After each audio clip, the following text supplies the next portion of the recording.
Coucou mes petits malins et bienvenue sur une nouvelle séance de lecture du journal d'Aurélie la femme. Donc nous étions rendus au tome 3, un été chez ma grand-mère. Première partie. Donc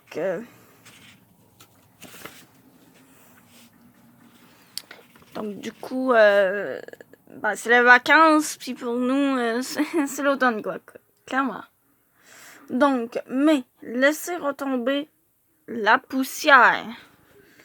Donc du coup, je vais pas trop lire aujourd'hui, donc ça risque d'être une vidéo de 10 à 15 minutes à peu près. Donc, dimanche 7 mai. Bonjour, je m'appelle Aurélie Laflamme, j'ai 14 ans, bientôt 15, et je suis une chocolique. J'ai cherché dans le dictionnaire et ce mot n'existe pas. Le fait de devoir inventer un mot pour me définir constitue le 100 millième preuve que la race humaine et moi, ça fait 2. Je me suis récemment découvert une passion sans borne pour le chocolat. Pas que je n'aimais pas ça avant, j'aimais ça. Mais depuis quelque temps, ça dépasse l'explication rationnelle et manger du chocolat est devenu une de mes nouvelles habitudes. C'est peut-être aussi une dépendance ou une obsession. C'est la faute de la fête de Pâques aussi. Il y a eu du chocolat partout et on en reçoit plein, jamais trop en cadeau. Le chocolat est peut-être aussi un peu les lapins dans le cas précis de la fête de Pâques. A une grande importance dans notre société et dans mon estomac surtout, pas les lapins, le chocolat. Le chocolat, c'est tellement bon. Et ce n'est pas dans mon estomac que je l'aime le plus. C'est lorsqu'il est dans ma bouche, juste avant de l'avaler. Je n'ai qu'à me passer un bout de chocolat sous le nez et j'oublie tous mes soucis. Je me perds dans l'odeur de chocolat qui emplit mes narines. Qu'est-ce que ça sent? Je ne peux le décrire.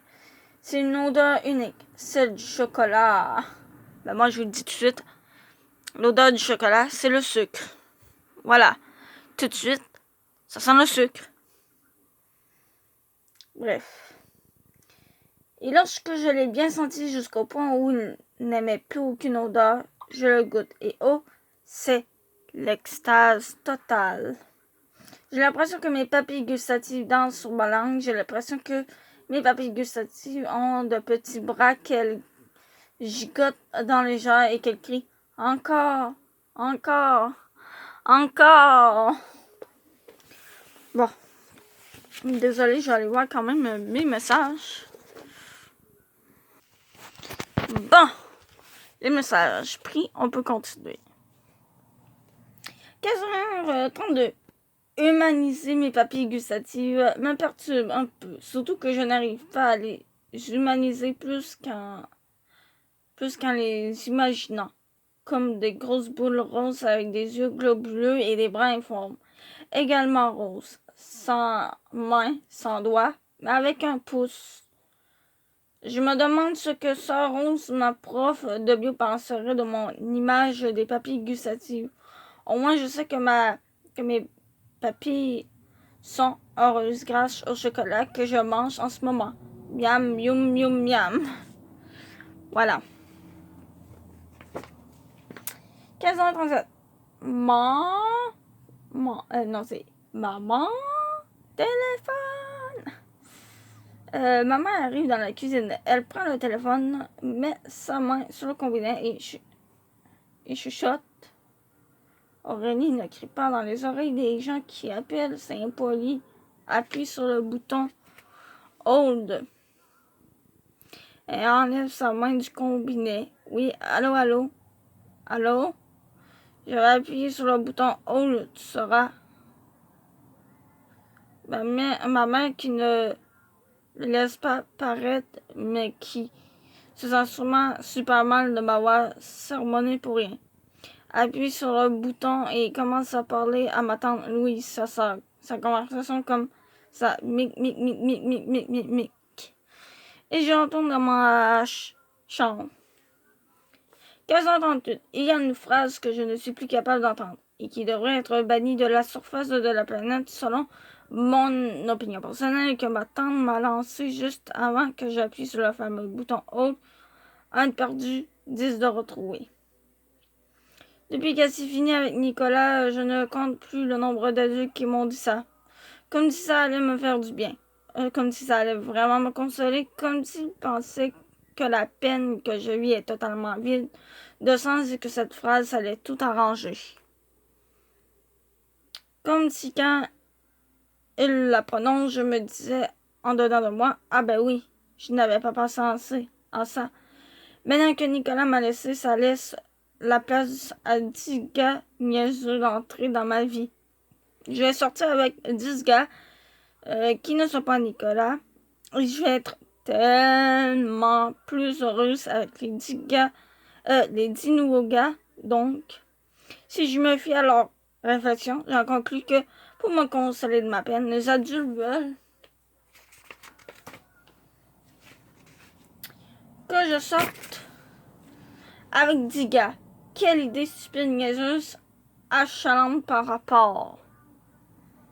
Heureusement qu'elle ne m'a jamais dit cette phrase. Ça aurait été vraiment indigne de la part d'une meilleure amie. Elle qui a aussi vécu une peine d'amour.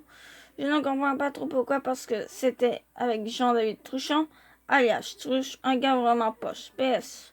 Ne pas lui dire pas à Truche, mais à 4. Ne le dire finalement à ni l'un ni l'autre.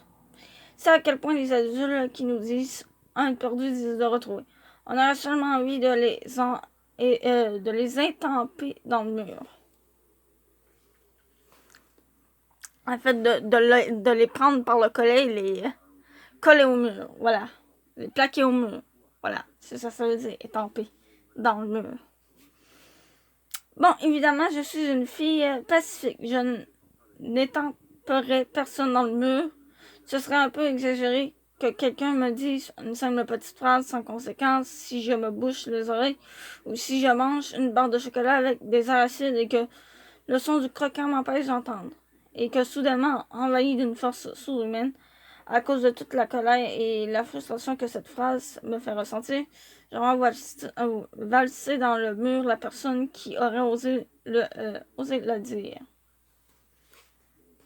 En plus, il y a une semaine, j'ai décidé qu'il était temps que je devienne plus mature, alors étamper quelqu'un dans le mur ne serait pas, disons, conséquent avec ma résolution. Donc, depuis une semaine, je regarde les bulletins de nouvelles pour me renseigner sur ce qui se passe dans le monde. Rien de trop réjouissant. J'étudie. Pas le choix. Mes notes sont en chute libre. Capao. J'essaie de dire des choses très spirituelles, genre la planète a grandement besoin qu'on s'en occupe. Quand je dis cette phrase une fois cette semaine, je m'imagine porter des lunettes car ça fait plus sérieux.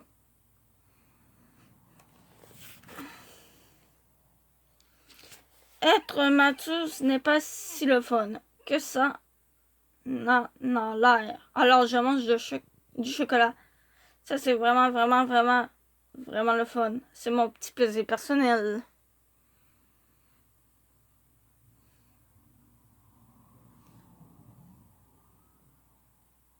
J'ai rangé tout le chocolat que j'ai reçu à Pâques dans ma chambre et chaque fois que j'en ai l'occasion, je viens ici, ma chambre nouvellement peinte en rouge, cerise et rose, et je mange mon chocolat compulsivement, ce qui me permet une perpétuelle euphorie intempestive. Voilà le genre de phrase très mature que je vis maintenant, car le chocolat rend mes neurones en feu. Et un bonheur sans nom. Bonheur sans nom. Quelle expression bizarre quand même. C'est grâce au chocolat que je ris de petites choses simples de lui, comme de l'expression bonheur sans nom.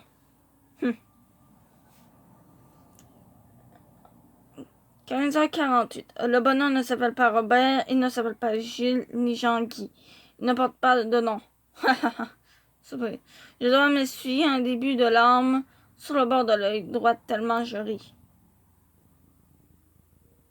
Voilà. Robert, c'est l'espère. Non, ça c'est le dictionnaire, c'est pour ça. 16h, ma mère a raccroché, elle me dit Le loup m'a dit que tu lui avais raccroché au nez. Moi, après avoir levé les yeux au ciel, je ne lui ai pas raccroché au nez, j'ai simplement pesé sur le bouton hold, comme tu me l'as toujours demandé. Tu devrais être content. Oui, mais tu l'as fait avant de lui dire un instant. J'imagine que si elle remarque que ça ne parle plus à l'autre bout du fil, elle peut deviner que quelqu'un recommencera à parler dans un instant et que si jamais la ligne a été coupée à cause d'un, disons, problème technique, elle n'aurait qu'à rappeler. Donc, elle n'a qu'à attendre un instant sans que quelqu'un soit obligé de lui préciser que c'est ce qu'elle doit faire. Elle ne connaît pas ça, la logique. Évidemment pas puisqu'elle croit que ça me consolerait de ma peine d'amour de sortir avec 10 gars en même temps. Aurélie, franchement, je ne sais pas ce que tu as ces temps-ci, mais je te trouve un peu à pic. Et c'est ma mère qui dit ça. Ma mère qui, lorsque mon père a décidé d'entrer dans une léthargie de zombie qui a duré 5 ans et qui s'est terminée quand elle a décidé de faire le ménage de sa garde-robe et de repeindre la maison. Sans oublier qu'après ce grand ménage que ma mère appelle changement d'énergie, elle a rencontré son chum François Blais.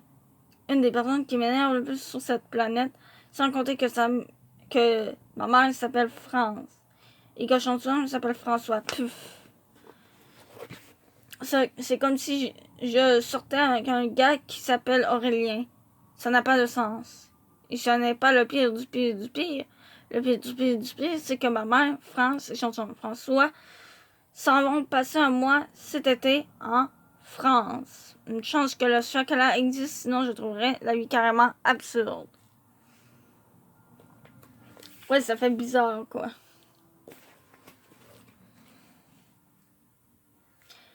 16h32. D'ailleurs, si je peux me permettre, un tel, disons, excès, c'est que ma mère ne se souvient plus que j'ai reçu tout ce chocolat total Alzheimer. Et qu'elle ne sait pas qu'il est dans ma chambre. Elle croit que manger des cochonneries m'empêche d'avoir de bons résultats scolaires. Puf, c'est totalement faux. La semaine dernière, le chocolat et l'entente m'a permis de rester éveillée pendant mes cours. Les profs étaient tellement plates que je dormais les yeux ouverts pendant qu'ils parlaient. Et oui, ça se peut, surtout en maths. 16h34. Sur Internet, on retrouve 1330 sites avec le mot chocolique. Je suis émue. C'est la première fois que je me sens vraiment faire partie d'un groupe. 21. Bonheur sans nom. L'expression à elle seule m'en procure un. La vie est si belle quand elle est agrémentée de chocolat et d'expressions bizarres.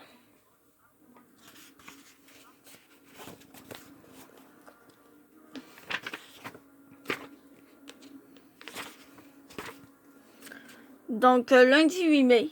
L'avantage d'aller dans une école de filles, c'est que je ne suis pas obligée de creuser mon indice. D'ailleurs, si je ne vais qu'à l'école et chez moi, parce qu'après tout, je dois y être plusieurs heures par jour parce que je suis obligée à l'école, ça doit être une loi quelconque, et à la maison parce que j'y habite.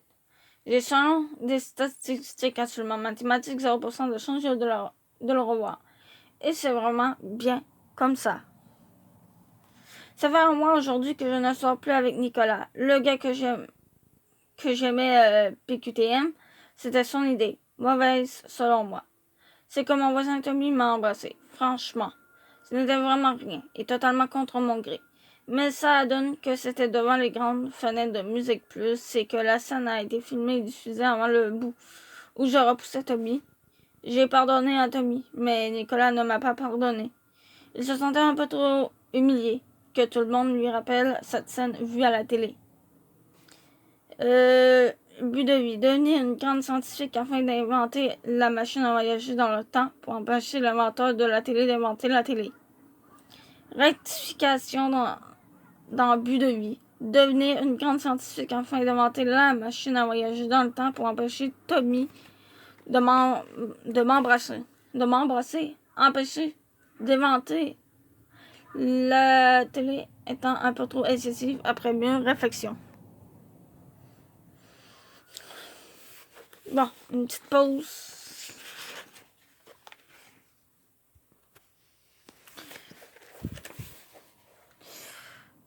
Euh, 8h17. J'arrive à l'école 4 est en son casier et cherche quelque chose. Il y a plein de livres et de papiers chiffonnés autour d'elle. Quand je lui ai annoncé que j'allais passer l'été chez ma grand-mère, elle n'a pas trop réagi. Même si elle reviendrait de son camp équestre avant mon retour, je crois qu'elle est un peu trop dans sa bulle camp d'équitation depuis qu'elle sait qu'elle y passera un mois en juillet. Par contre, quand je l'ai dit à Tommy, il m'a répondu que de son côté, il allait passer l'été chez sa mère et qu'il présumait que j'allais me sentir seule sans lui. Il n'a pas de problème d'estime de lui, en tout cas. Nous serons tous les trois à l'autre bout du monde, loin les uns des autres. J'espère que ma grand-mère a Internet pour que je puisse leur écrire. J'ai tellement m'ennuyé de mes amis. Dans le fond, Tommy a un peu raison. 8h18, en train de prendre mes livres pour l'avant-midi dans mon casier tout en regardant Kat et son bordel. Qu'est-ce que tu cherches, mon livre de géo? Veux-tu le mien? C'est aujourd'hui? Ben oui. J'ai un cours de géo aujourd'hui, mais tu n'as qu'à me donner ton livre après ton cours, ce n'est pas grave. Non, mais c'est aujourd'hui que ça fait un mois avec Nicolas. Oui. Veux-tu qu'on fasse quelque chose après l'école? C'est que maman ne veut plus que je sorte la semaine pour que j'étudie. Je suis comme sous un régime militaire. Tu sais, on s'en sort de l'armée. Non, moi, je ne wow. Non, moi, je ne pense plus vraiment à la truche. Il était temps. Voilà. Puis, il était temps pour moi de dire comme du monde la phrase. Quoi. 8h21. Je sors mon livre de géo, je lui tends, puis je sors mon livre de français et je le mets dans mon sac.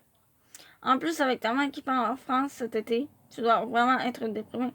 Je suis super contente que ma mère aille en France. Le duo, c'est quoi? Tu fais toujours ça. Quoi? Dis que les affaires ne t'arrangent pas quand ça te dérange. Ma mère a droit au bonheur. Je suis contente pour elle. Elle se pense dans son casier et regarde ce que j'ai trouvé. Elle m'a montré un vieux livre poussiéreux, tu le veux? Arc! Oui, clairement, arc.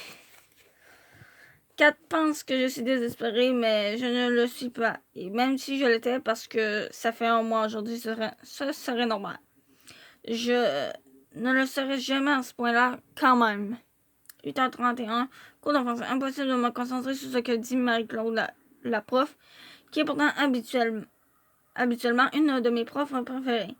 Et ce n'est pas le fait d'être en français enrichi qui est en cause, car c'est la matière où j'ai le plus de facilité à m'améliorer. Il faut par contre que j'essaye de me concentrer, car il y a une semaine, Marie-Claude m'a averti qu'elle m'aurait à l'œil. Je l'ai un peu, disons, cherché. Après avoir récité un poème en classe, je me suis sauvée de l'école à ma défense. J'avais une bonne raison. J'avais dit à maman que je ne voulais pas qu'elle aille passer l'été en France avec François Blais. Et je le regrettais. Après mon poème que j'avais composé moi-même, je suis sortie pour aller voir ma mère à son travail et lui dire de faire son voyage, même si je ne serais pas sur François Blais. J'ai pensé que maman avait droit à une nouvelle vie et au bonheur. Ma mère a tout expliqué à Denis Beaulieu, mon directeur, mais Marie-Claude a tenu à me donner une retenue quand même. J'ai dû recopier mon poème 100 fois, ce que j'ai trouvé un peu plate et très peu écologique. Et c'est après ça qu'elle m'a averti qu'elle m'aurait à l'œil, totalement insensible à ma cause. C'est bien, ça nous donne un petit résumé de qu'est-ce qu'on a eu dans le dernier tome, et qu'en même temps, ça fait du bien avoir un petit résumé de ce qui s'est passé à la fin du tome 2, quoi. Donc, du coup, on va s'arrêter là pour aujourd'hui. Allez, là, c'est un petit peu compliqué, parce que je vais mettre mon... Bon, j'ai mis mon signet. Donc, on s'arrête là pour aujourd'hui, donc je vous dis à plus, et on se retrouve la semaine prochaine pour la suite de la lecture. Et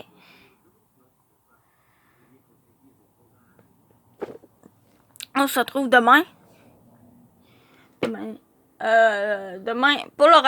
le récap des Love au metteur d'amour sucré. C'est à peu près tout. À plus.